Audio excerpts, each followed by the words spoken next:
Dałeś mi pisemną zgodę, że spełnisz moje jedno życzenie. Chcę, abyś uwolnił Motiba.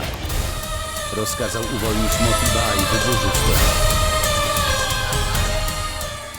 Małżeństwo Dziody i Dżalala zajmie specjalne miejsce w historii Imperium Mogołów. A wkrótce Imperium doczeka się dziedzica. Obiecuję, że dopóki nie nadejdzie ten szczęśliwy dzień, wyruszę pieszo do Adżmer Szarifu. Jeśli chcesz, by została, to musisz udawać przed wszystkimi, że spodziewasz się mojego dziecka.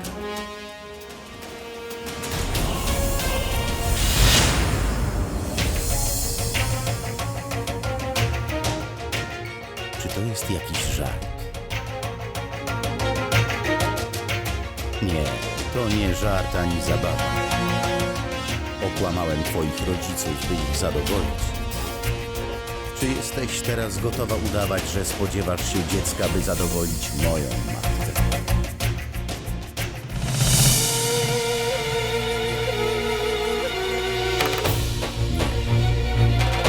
Nie. To niemożliwe. Wiedziałem.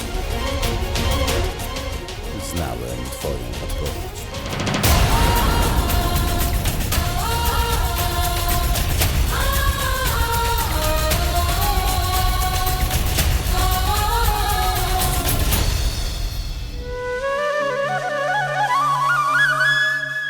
Sprowadź jakiś cud.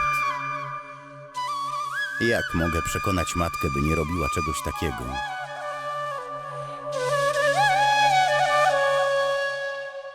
Tak bardzo nienawidzę Dżalala.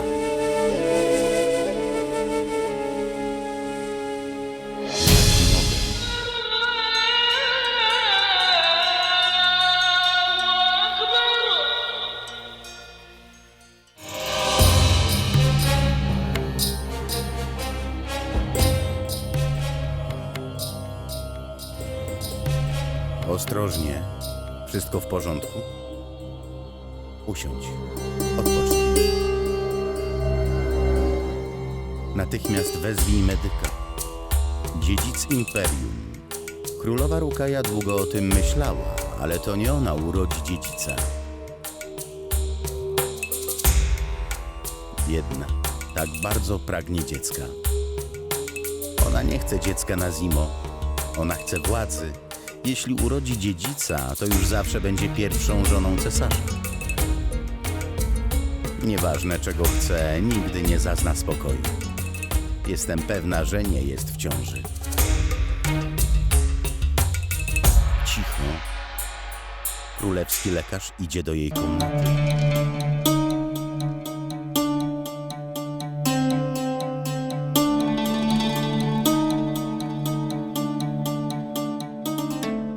Wiem, że powiesz mi to, czego nie chcę usłyszeć.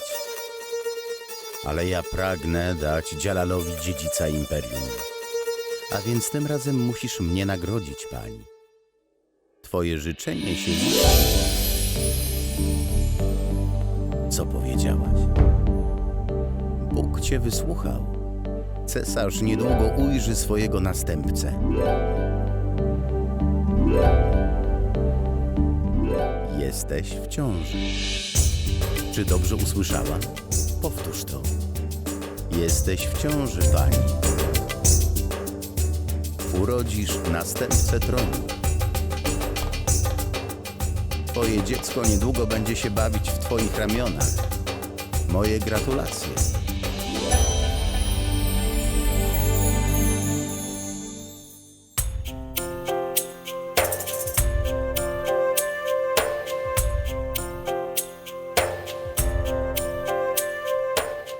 Daję ci to, byś zachowała tę nowinę dla siebie. Ściany mają uszy. Nie chcę, by ktokolwiek się dowiedział. Chcę się podzielić tą wieścią wyłącznie z Dżalalem. Nikt inny nie może wiedzieć. Dobrze, pani. Moje gratulacje.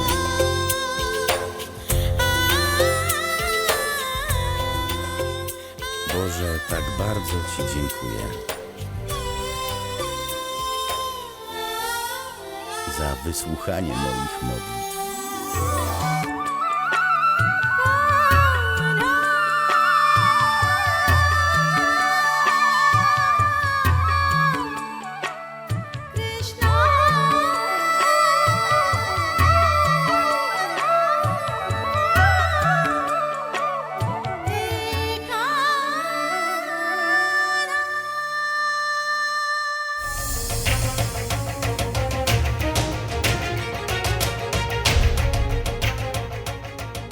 Nie chcę do niego podchodzić, ale to ofiara dla Boga, więc mu ją dam.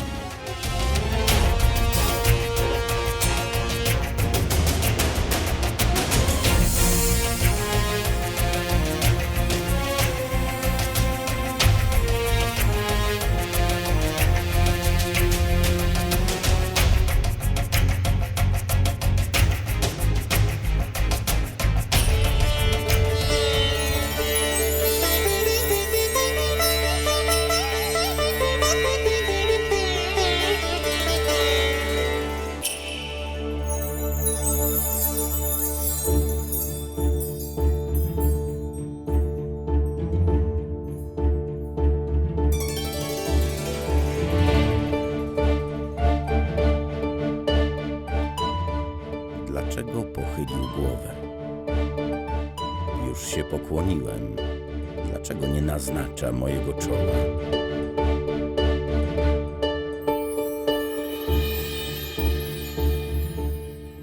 To nie taca z tilaką, to taca modlitewna. Nie. To ofiara. Pokażę Ci.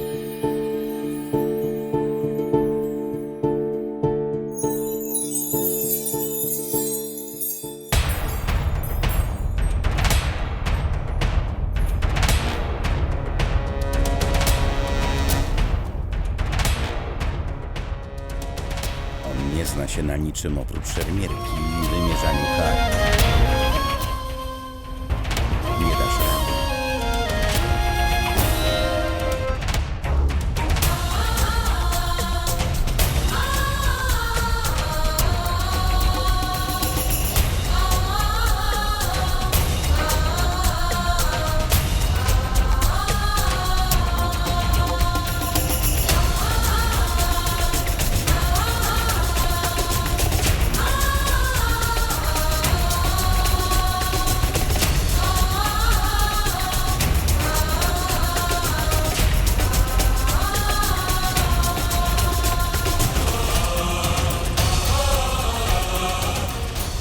Wybacz mi, panie. Królowa Rukaja prosi o natychmiastowe spotkanie. Powiedz jej, że już idę.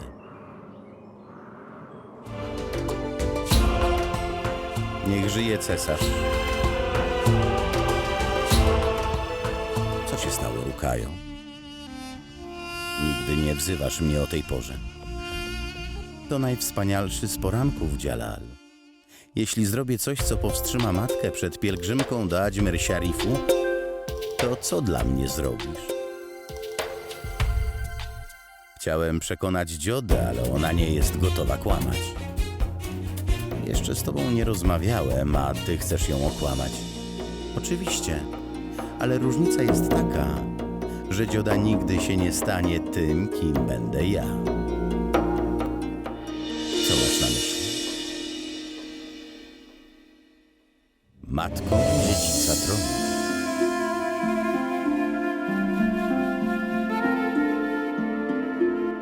Co? Powtórz. Jestem w ciąży, Dżalal.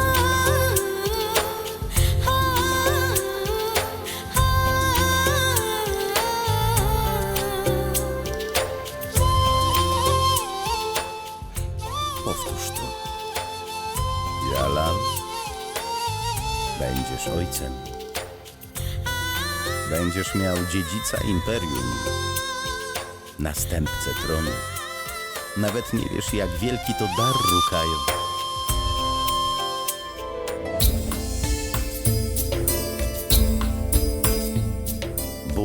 wysłuchał. Urodzisz dziedzica. Nawet jeśli Bóg da nam córkę, uznam to za jego błogosławieństwo. Spełnię wszystkie jej życzenia.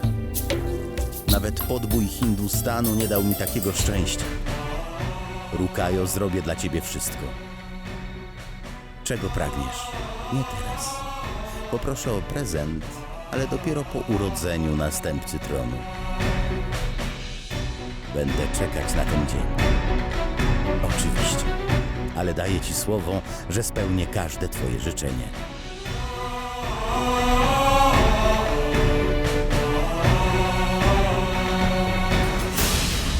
Dostarcz tę wiadomość do każdego majątku wioski i miasta w królestwie, że imperium będzie miało dziedzica. Będą fajerwerki. Zaproś wszystkich ważnych urzędników na ucztę. Wyślij ją też do Delhi, Kabulu i Ameru. Przekażcie im, że wszyscy muszą przybyć tu, by powitać dziedzica.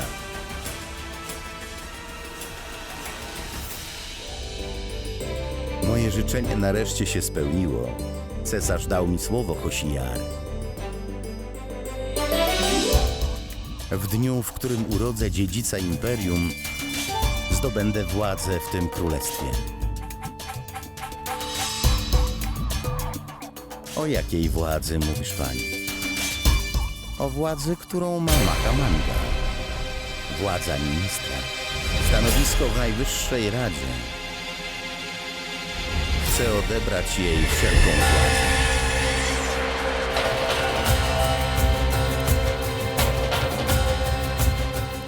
Jesteś głupcem, Resiam. Matka dziedzica nosi tytuł Mariam Uz-Zamani. Gdyby była to inna królowa, to nie chciałaby niczego prócz miłości Jalala. Ale Rukaja pożąda władzy. Kiedy zostanie Mariam Uz-Zamani, będzie najpotężniejsza. Stanie się wtedy największą przeszkodą na drodze do realizacji moich marzeń. Resiam, nigdy nie zapomnę, że Rukaja widziała Adama wchodzącego do haremu. Wyciągnęłaś go z tych tarapatów. Rukaja niczego nie zdradziła. Podcięłaś jej skrzydła. Podcięła mnie, ale nie mogłam ich odciąć. Wkrótce znów je rozłoży. Chcę zostać najpotężniejszą osobą w imperium, dlatego zabierze władzę tym, którzy mają ją teraz. A więc mnie, Resia.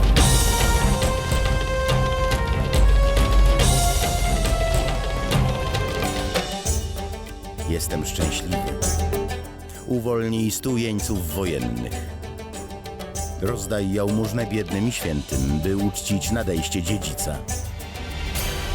To Mahamanga będzie najbardziej zazdrosna, gdy się dowie. Bez wątpienia, ale nie przeszkadza mi to. Jednak bardzo chcę wiedzieć, jak na tę nowinę zareaguje ta hinduska dzioda. Naprawdę? To wspaniałe wieści. Kamień spadł mi z serca. Teraz matka dostanie to, czego pragnie. Nie będzie musiała pielgrzymować do Ajmer Sharif. Bardzo się cieszę, że nie będziesz musiała udawać ciężarnej. Mówiłam ci, że Krishna nam pomoże. Jestem bardzo szczęśliwa, Jalal. Musimy uczcić tę nowinę. Musimy urządzić przyjęcie i wielką ucztę. Powinniśmy nawet rozdać jałmużnę. Zgadzam się z tobą, matko. Wyślij zaproszenia na ucztę do wszystkich krewnych, urzędników i przedstawicieli imperium. Dobrze. Wydaje mi się, że obecność dziody przynosi nam szczęście. Od kiedy jest w Agrze, wciąż dzieje się coś dobrego. Bóg przysłał ją, by wspomóc rozwój imperium. Odmówię dziękczynną modlitwę. Posłańcy cesarza z zaproszeniami na ucztę udali się w każdy zakątek kraju. Król Barmal i członkowie rodziny królewskiej Ameru informuje, że dzięki Bożej łasce moja żona Rukaja Sultan urodzi dziedzica imperium Mogołów. Wymagam, aby wszyscy krewni dziody byli obecni na uczcie. to wspaniałe wieści. Ale jedziemy na spotkanie z królem Sudzianpuru, Bawani Singhiem, by ustalić ślub Sukani. Nie możemy pojechać do Agry. Bhagwan Das, pojedziesz do Agry z Raj Singhiem, Kangar Singhiem oraz Jagannatem. Przeproś w naszym imieniu oraz wyjaśnij, dlaczego ja i Mainavati nie mogliśmy przyjechać. Królowo, przygotuj prezenty, które daje się ciężarnym. Dobrze. Nasz zięć Jalal zostanie ojcem. Powinniśmy dać mu wiele prezentów. Gratulacje, królowo Rukajo. Dlaczego nie nazywasz mnie cesarzową?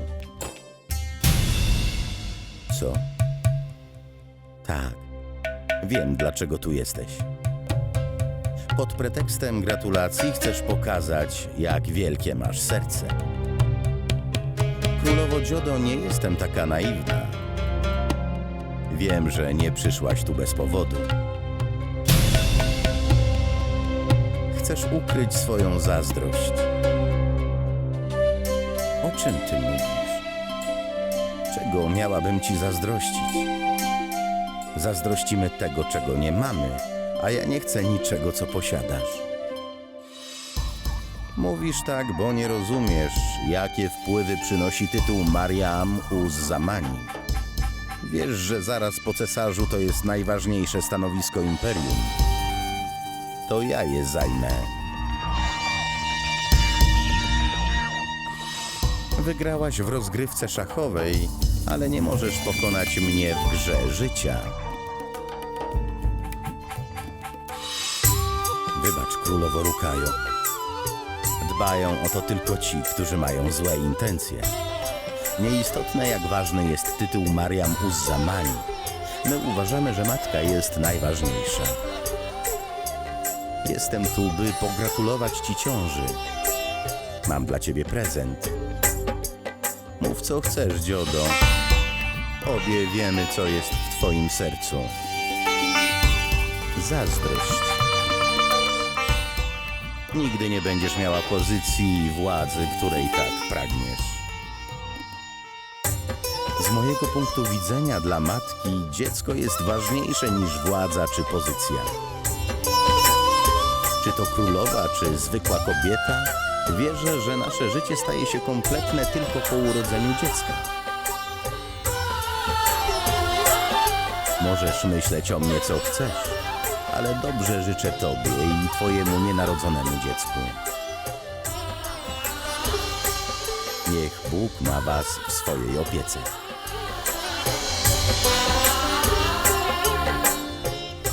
Dziękuję za gościnę.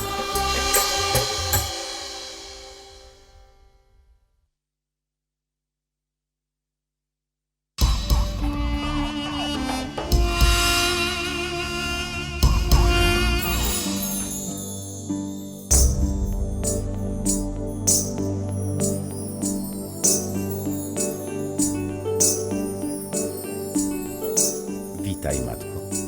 Dzioda, moje dziecko, wejdź.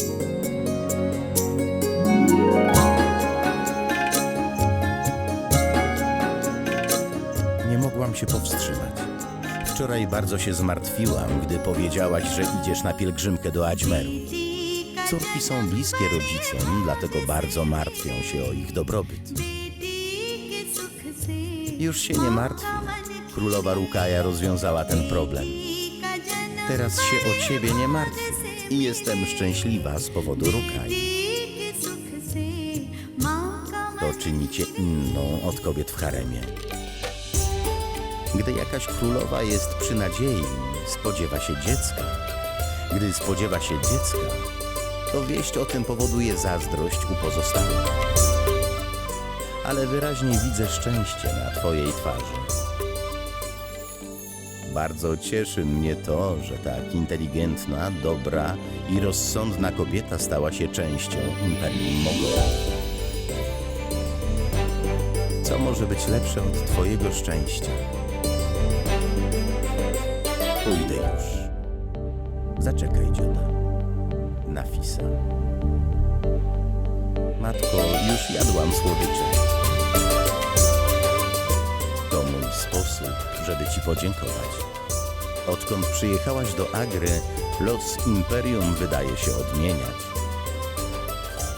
Jesteś Bożym darem dla tego cesarstwa.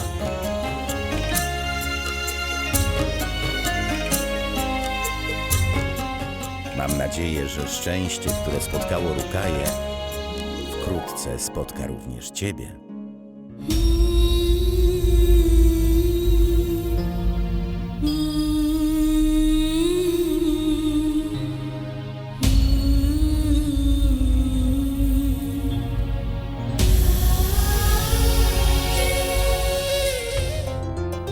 Ciociu Gulbadan, to ty. Przyniosłam ci szaty na uroczystość. Dlaczego się kłopoczesz? To nie kłopot, to jest rytuał. Kobieta w ciąży dostaje szaty od rodziców. Brata Hindala nie ma już z nami. Jako jego siostra mam obowiązek wypełnić ten rytuał.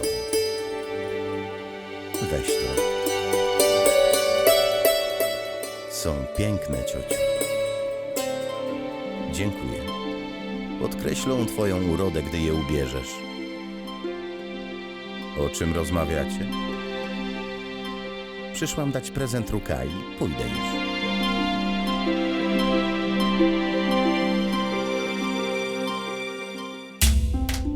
Jestem szczęśliwy, Rukaju. Wszyscy są zajęci przystrajaniem pałacu, jakbyśmy znów brali ślub. Dostałaś te prezenty od ciotki? Nie. Podarowała mi te piękne szaty na uroczystość. Ubiorę je jutro. A co to jest? To jest prezent od twojej nowej żony Dzioty. Bardzo duży prezent. Mieści się w twojej dłoni.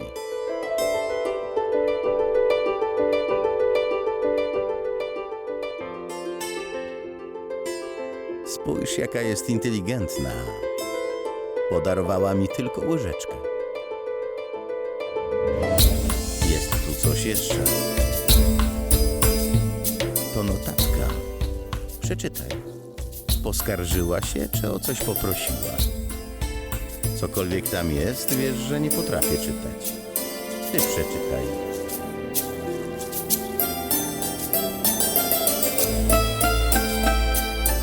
Młody książę przyniesie uśmiech na twarzach wszystkich. Dziękuję Bogu za to błogosławieństwo. Niech każdy moment twojego życia będzie pełny szczęścia.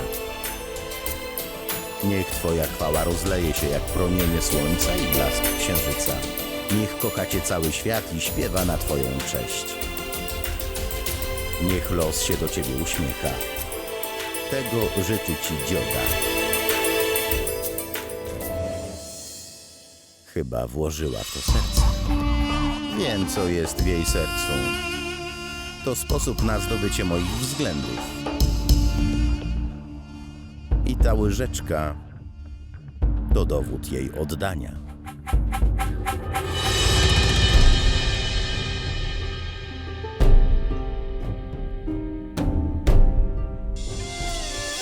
Witaj, wasza wysokość. Nadchodzi cesarz.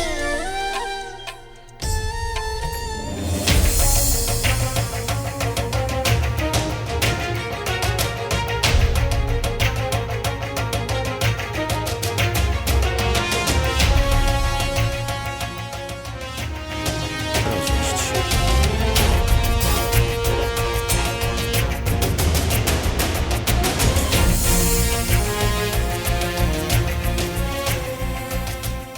Młody książę przyniesie uśmiech na twarzach wszystkich.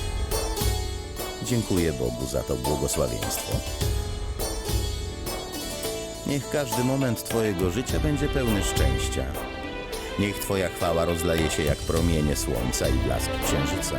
Niech kocha cię cały świat i śpiewa na twoją cześć. Niech los się do ciebie uśmiecha. Tego życzy ci dzioda. Pięknie napisane. Dziękuję za uznanie. Ale dałam ten wiersz królowej Rukai. Wiem, przeczytała mi go. Pomyślałem, że napisałaś coś wspaniałego, ale tego nie zrozumiałem, więc przyszedłem zapytać o znaczenie. Zapamiętałeś, ale nie zrozumiałeś. Nie jesteś zupełnie nieświadomy. Nie jestem, dlatego wiem, że wychwalałaś moje nienarodzone dziecko. Chcę wiedzieć, co to znaczy. Podarowała mu łyżeczkę, bo chce, aby dziecko zjadło nią swój pierwszy posiłek. Poemat jest prosty. Modliłam się do Boga, by błogosławił dziecko długim życiem i jasną przyszłością. Pragnę, aby jego sława rozlewała się jak promienie słońca i blask księżyca. Powinno być dzielne i waleczne, aby ludzie byli gotowi poświęcić dla niego życie. Jego życie powinno być wypełnione szczęściem. Wszyscy powinni śpiewać na jego cześć. Co za myśl. Twoje słowa podniosły wartość prezentu.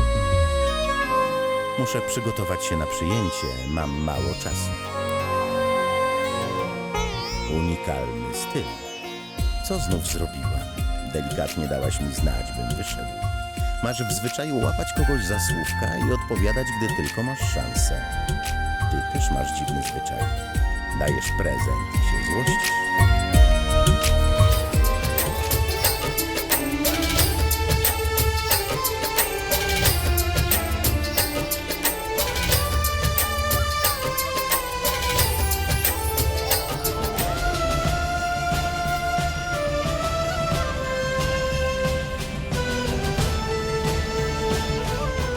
Przyjmijcie ten prezent od Ameru dla cesarza i Rukai.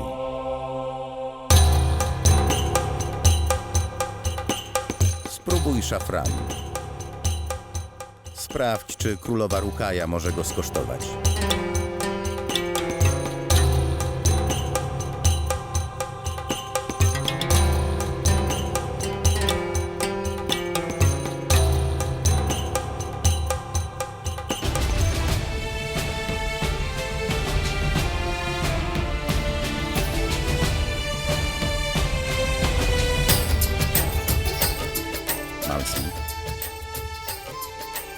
Witaj, ojcze.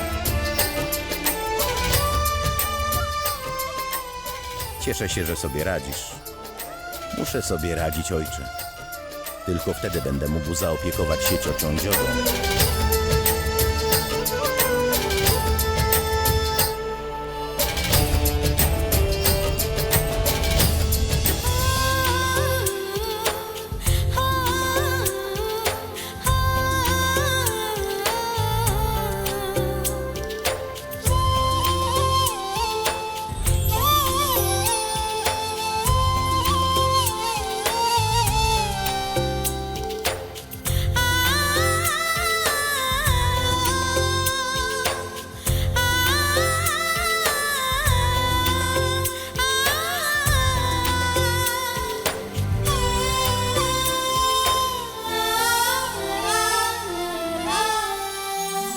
Proszę, napij się.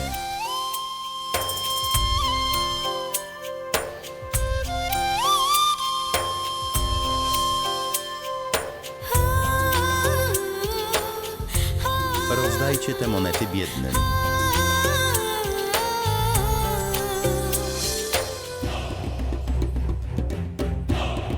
Adam Khan wrócił na uroczystość.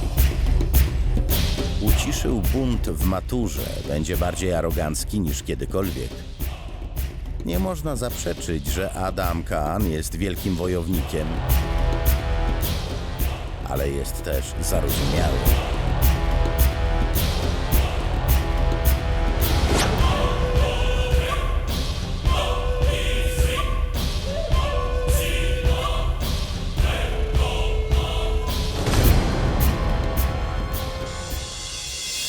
Prosiłam, żebyś przyszedł na tę ucztę, którą zorganizował Jalal. Zamiast tego, Jalal, moja matka mnie nie kocha. Byłaś mamką Jalala i chyba zapomniałaś o prawdziwym synu.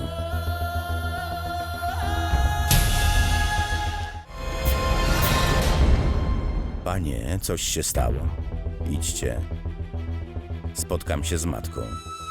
Proszę. To dla ciebie. Weź to i módl się o dziedzica tronu cesarza.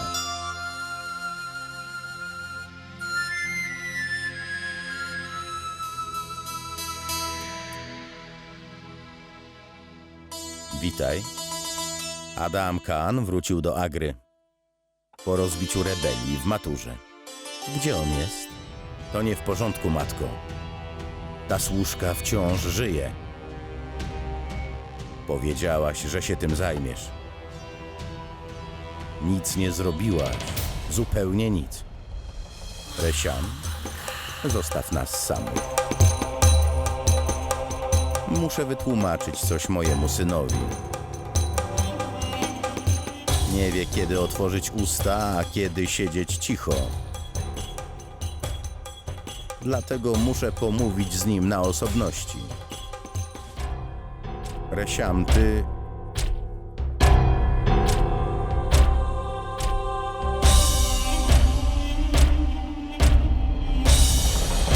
Powiedz mi, zawsze chcesz mnie uciszyć. To dlatego, że gdy otwierasz swoje usta, coraz bardziej zbliżasz się do śmierci. Boże, nie mów już nic na ten temat, Adamie. Teraz odpowiem na twoje pytanie. Zrobiłam wszystko, aby skazać na śmierć Moti Bai, ale Jalal zmienił decyzję w ostatniej chwili i ją uwolnił. Nie cofniemy czasu. Najważniejsze jest to, że Moti Bai trzyma język za zębami. Będzie lepiej dla ciebie i wszystkich, jeśli zapomnisz o tej sprawie, więc idź i świętuj. Nie wiem, dlaczego mam przeczucie, że tracisz kontrolę nad Jalalem. Nie martw się o mnie. Myśl o swojej przyszłości. Moja przyszłość jest bardzo jasna, matko. Rozbiłem rebelię w Maturze. Masz błędne wyobrażenie. Muszę cię uświadomić. Dzisiejsza uczta nie jest na cześć twojego zwycięstwa. Rukaja spodziewa się dziecka Jalala.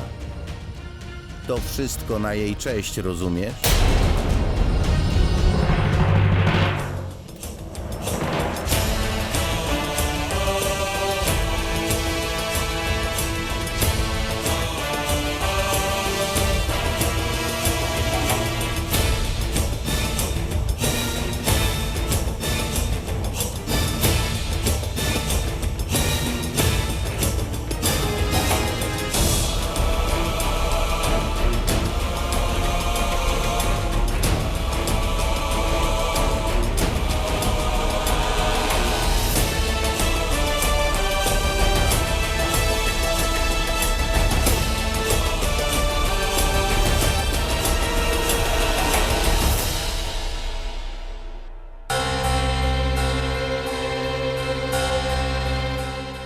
Pani, czy wiesz, gdzie jest Adam Khan? Kazałam mu dołączyć do uroczystości, zaraz tu będzie. Jest nietrzeźwy, wrzeszczy i sieje spustoszenie w swojej komnacie. Jaki był sens gaszenia buntu w Maturze?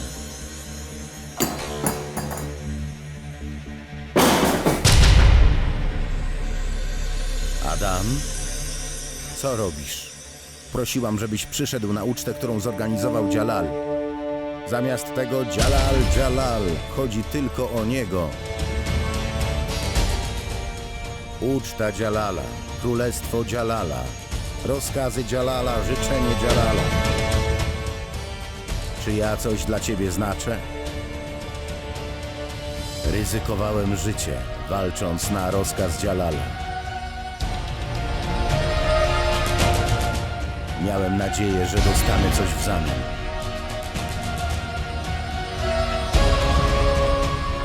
Wygląda na to, że na zawsze pozostanę niewolnikiem. Nawet mi nie pogratulowałaś, że ugasiłem bunt w Maturze. A to dlatego, że moją matkę obchodzi tylko uczta na cześć dziedzica Dżalala. Czy nie wpadłaś na to, że ta wieść rozwiała moje marzenia? Zawsze pragnąłem pozbyć się Dżalala.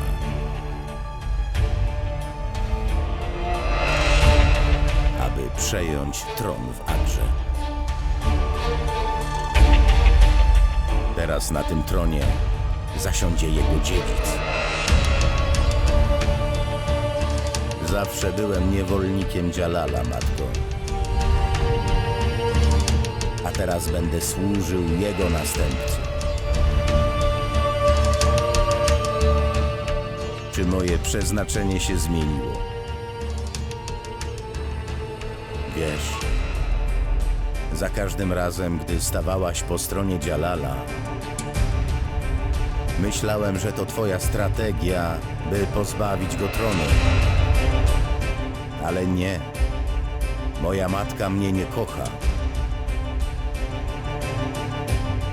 Byłaś mamką Dżalala i chyba zapomniałaś o swoim synu, matko.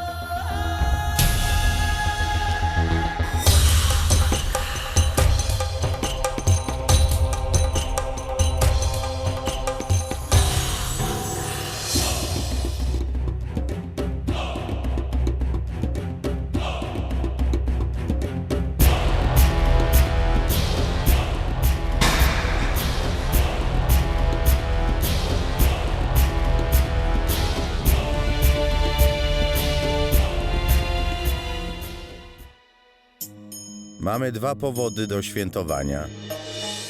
Z jednej strony Adam Kaan ugasił bunt w Maturze. Z drugiej strony moja pierwsza żona Rukaja da mi dziedzica dynastii Mogołów.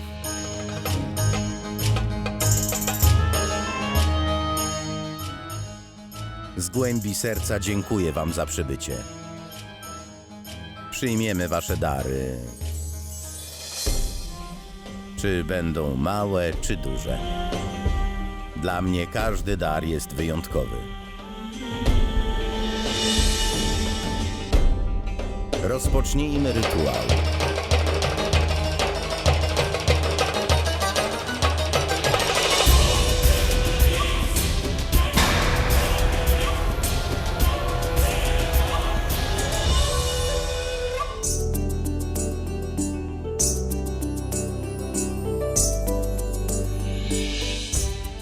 Jestem najszczęśliwszą osobą w tym imperium Dżalalu. Daję ci Koran, który przywiozłam z Mekki.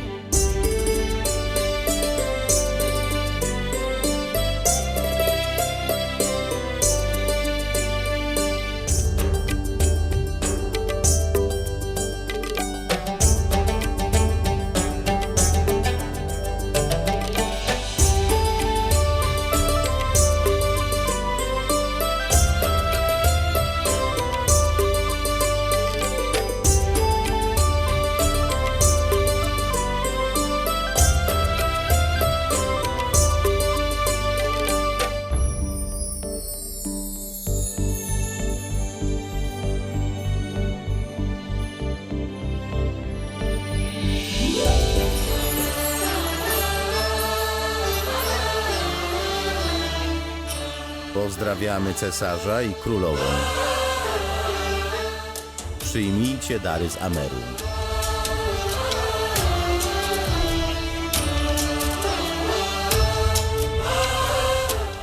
To prezent od mojego ojca i naszego ludu Rukajo. Zawiera szafran, który sprowadziliśmy z Kaszmiru. Jeśli zmieszasz szafran z mlekiem, to twoje dziecko będzie zdrowe i silne. Mam nadzieję, że przyjmiecie ten prezent. Oczywiście, dziodo, że przyjmiemy twój prezent. Chcę, abyś wymieszała szafran z mlekiem dla Rukai.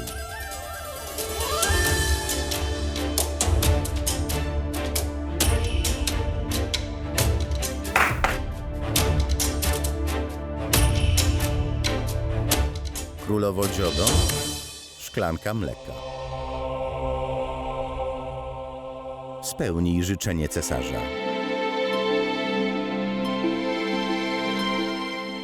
Zaczekaj.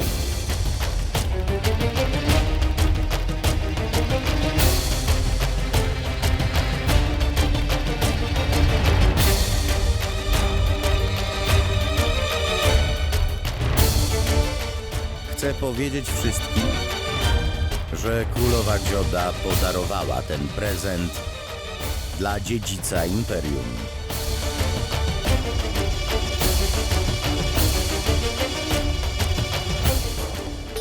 Wydawać by się mogło, że to drobny dar, ale jestem głęboko poruszony. Chcę, aby Dzioda użyła łyżeczki do wymieszania mleka i podała to królowej Rukai. Sądzę, że to może być najrzadszy, najcenniejszy i najpiękniejszy dar dla mojego dziecka.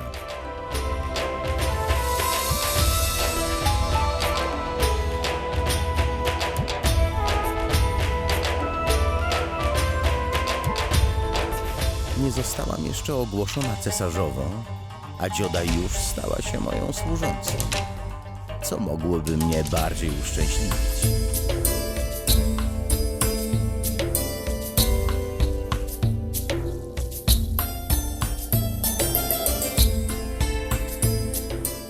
Wypij więcej, Rukai. To dla zdrowia naszego dziecka.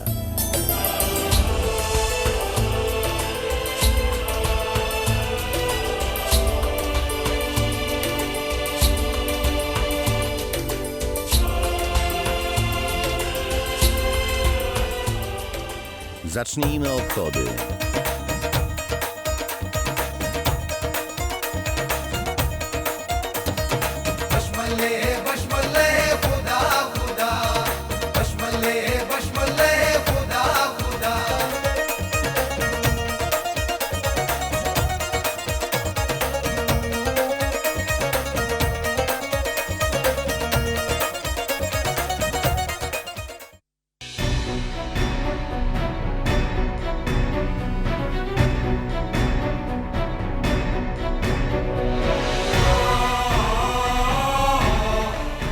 Co się stało, Rahim?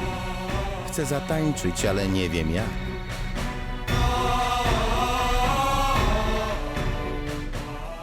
Dlaczego przestaliście? Tańczcie.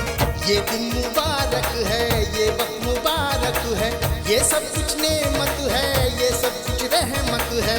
ये दिन मुबारक है, ये वक्त मुबारक है, ये सब कुछ नेमत है, ये सब कुछ रहमत है। आँख का रेशा रेशा खुश है, खुदा खुदा सुभान अल्लाह, दिल का गोशा गोशा खुश है, खुदा खुदा सुभान अल्लाह। बशमले बशमले खुदा खुदा, बशमले बशमले खुदा खुदा, बशमले बशमले खुदा खुदा, बशमले बशमले खुदा खुदा, बशमले बशमले खुदा खुदा, बशमले बशमले खुदा खुदा।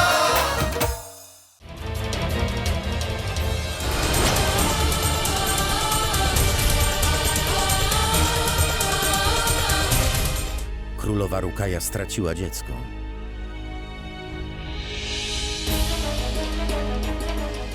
To nie było naturalne poronienie. Wygląda na to, że to był spisek. Nie wierzę, że mogłaś upaść tak nisko. Spiskowałaś ze swoimi braćmi i podałaś Rukai ekstrakt z bielunia. Zrobiłaś to, by zabić moje dziecko. Jak mogłabym zrobić coś takiego, żeby dokonać zemsty i mnie skrzywdzić?